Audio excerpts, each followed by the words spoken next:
Something cannot come from nothing. That is the rule that every human and every other creature has to abide by in this universe. Even the universe itself must follow this fundamental rule. This is especially relevant when it pertains to the economy, where one cannot create wealth from thin air.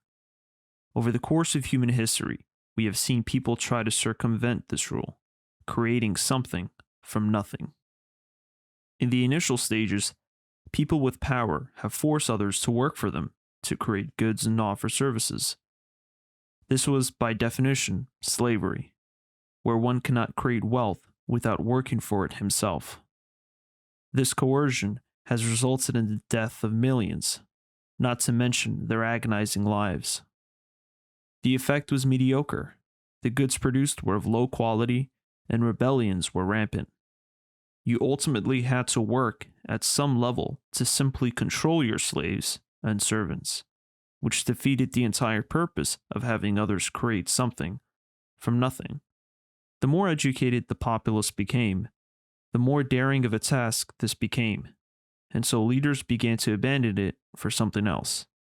People began to use money for the exchange of goods and services, and the rise of capitalist markets began to emerge. You exchange your stored energy, which was your previous work and labor, for goods and services that you could acquire in the future after the work was finished. This energy and prior work was stored in the form of money, gold or silver. Now, in order to acquire gold and silver, you needed to mine it, which required work in and of itself.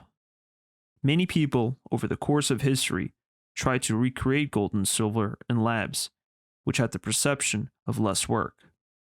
This was the basis of alchemy.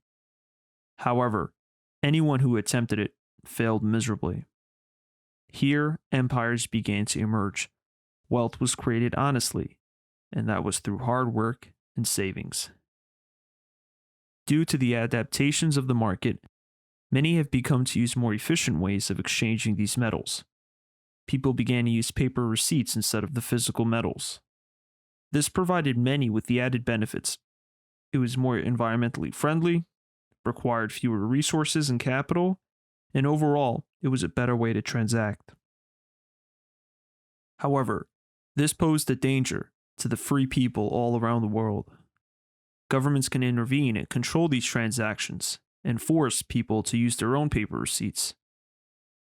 And this cycle has renewed itself once more. Those in power have now found another way to acquire wealth from nothing, or in simpler terms, acquire something from nothing. After they release these paper receipts from their gold backings, this has freed them to print as much currency without any ramifications.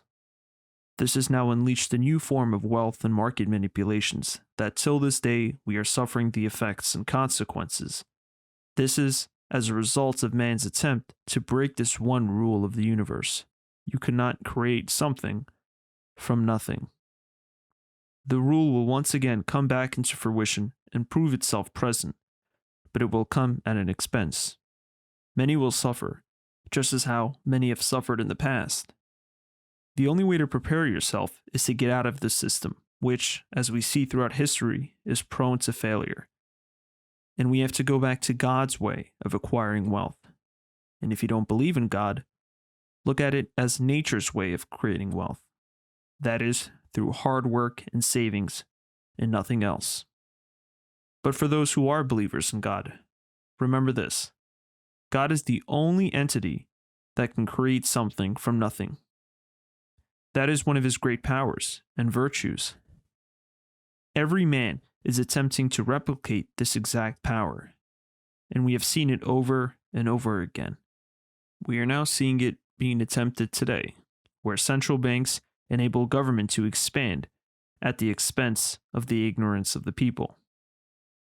Many have succumbed to their demands and their false perceptions of wealth creation, and little by little, their freedoms are being limited. And with that, their freedom to acquire knowledge goes. And even with that, their knowledge of God becomes a forgotten memory.